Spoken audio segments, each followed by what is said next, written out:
On the third morning, a young British soldier approached Nathalie's mama and several other neighboring women.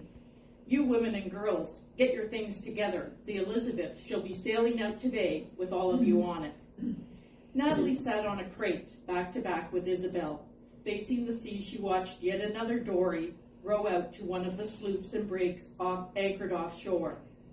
People crammed into the small boat seemed to lack faces, arms, and bodies.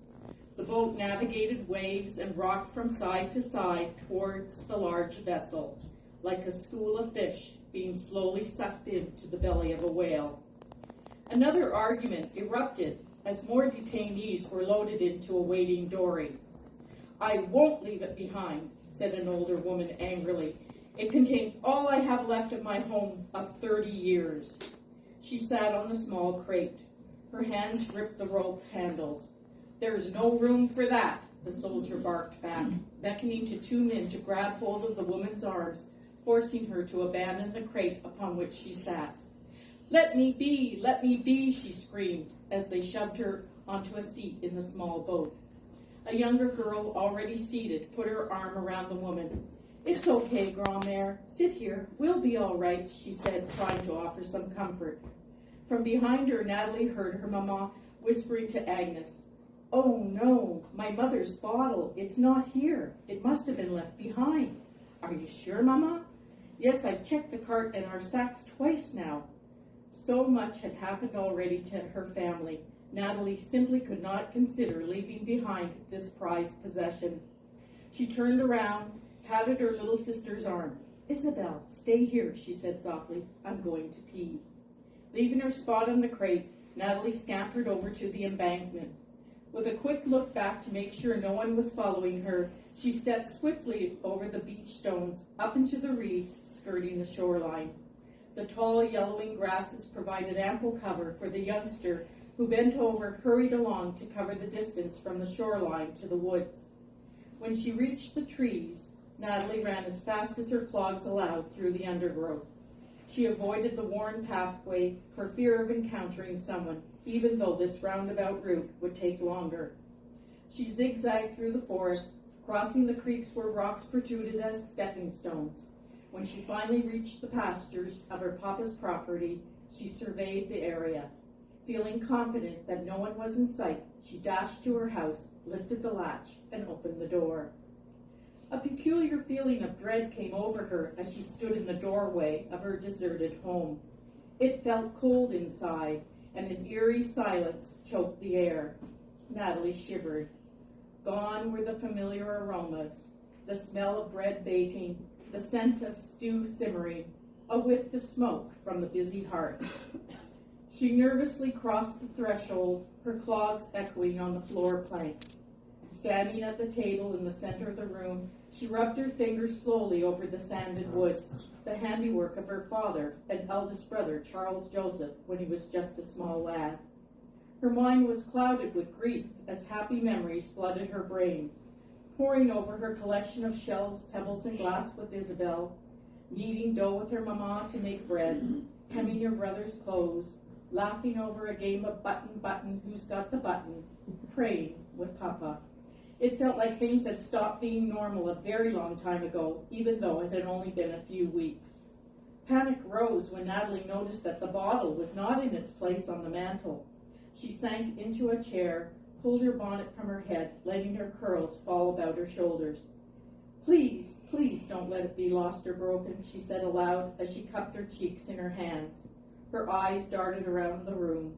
Then on the floor, near the armoire, she spied a bundle. Moving quickly to it, she knelt down, picked it up, and unwrapped it slowly, breathing a sigh of relief from when beneath the cloth she spotted the blue vines and entangled swans.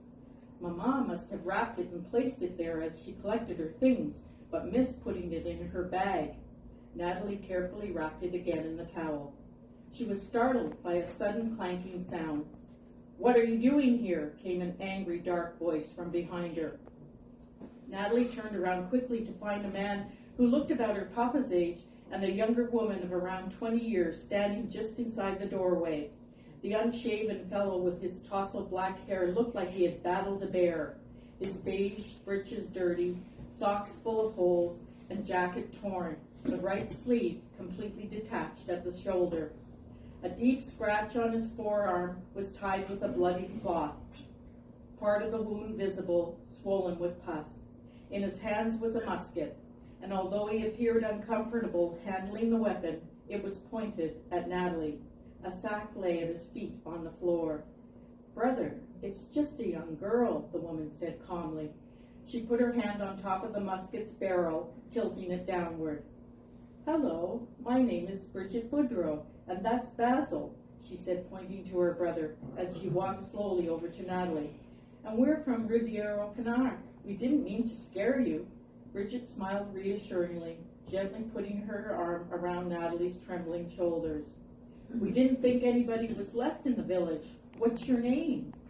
"I'm Nathalie Belliveau," said the young Acadian as she clutched her mother's wrapped bottle close to her chest. "This is my home." Bridget took a moment to scan the room. "It's a very nice home, Nathalie. And what of your family?" "My papa is gone, and my brothers too," cried Nathalie, uttering the words out loud for the first time. "My mama's sisters are down at the beach near Grand Pre. They're waiting to go on a ship. Mama couldn't find her bottle, so I came back to get it. I couldn't leave it here, but it's getting dark and I need to get back to Mama. The soldier said we're going to sail today." Bridget glanced at her brother, mouthing silently for him to give her a few moments.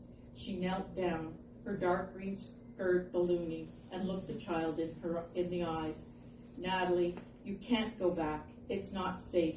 The soldiers are in the villages now." Bridget's lip quivered. "And if they found a young girl like you wandering alone," she bowed her head, letting long dark strands hide her face, "there's slim chance that they'd be kind." Her voice lowered and sounded far away. Her white bonnet tied at her neck hung loosely at her back. Basil came over to Bridget. He laid his hand gently on his sister's shoulder, squeezing it slightly. "It's okay, sister. Know that I won't let anyone hurt you."